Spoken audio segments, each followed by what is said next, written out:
XNDB मुंख्लं गबिन समाजारिनि गोसोखां खाम्फाखौ XNDB फरामनि लेङाइ आफादगिरि नायस्रां औवारिनि आखाइजों बेखेवबाय।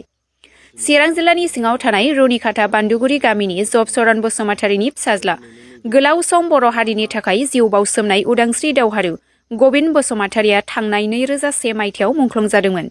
बेनिनो दिनै बिथांनि मुंख्लं सानाव बिथांनिनो आंगो बिदा रबिन्द्र बसुमतारिया बिथांनि गोसोखांथियाव गावनि न'नि बिथायाव गंसे गोसोखां खाम्फा एबा मुंख्लं खाम्फा गायसननाय जायो, जेराव XNDB फरामनि लेङाइ आफादगिरि नायस्रां औवारिया बेखेवना होयो।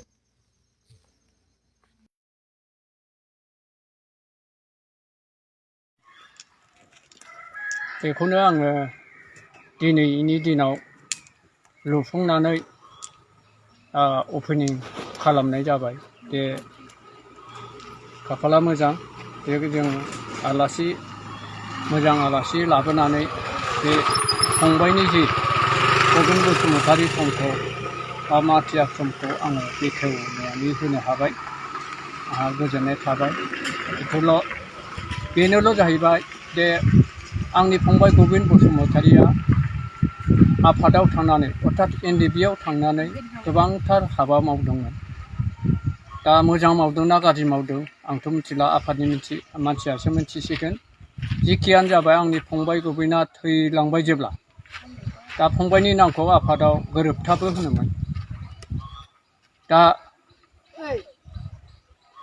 सरकारा जुदि माबा मोनसे बे न'खराव बा नैबे आंनि न'खरसिम बा गबिन बसुमतारिनिसिम माबा मोनसे साननाय दंब्ला, माबा मोनसे अनसुंथाइ बा माबा मोनसे होनो गोसो दंब्ला बेखौ आङो जेब्लाबो गनायना लागोन। दानि BTR सरकार आरो बिथांमोननि सायाव आसा थाबाय। आङो जिहेथु 5 लाख मोननाय राङाबो बिथांमोननिनो आखाइजोंनो मोननाय जादों। बिसोरनिनो खामानि मावनायनि गेजेरजोंनो आं मोनफुंनो हादों।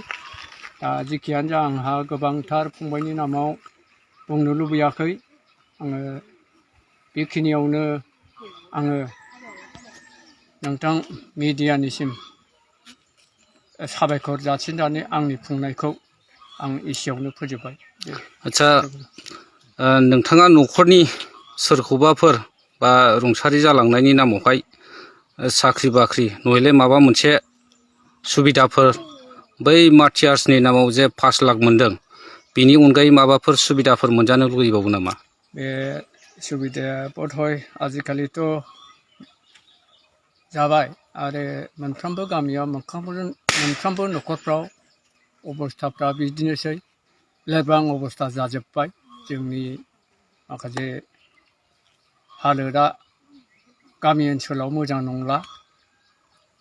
आसा खालामो आंहा जाय मानसिया बा गबिन बसुमतारिया रुंसारि जालांबाय, बिनिनो बियायं सासे, दा बेहाबो दुखु गोनां बाथ्रा, बिमाबो गैला बिफाबो गैला, मावरिया हिसाबै दङ।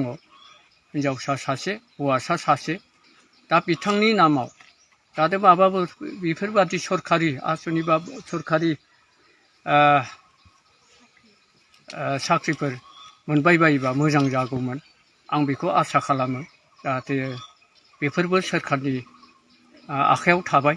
जाहाथे अननानै सरकारा दायथ' लानानै बेखौ मावनानै होयोबा खोब गोजोननाय मोनगोन। आङो बेखौ बुंनाय खावलायनाय थाबाय।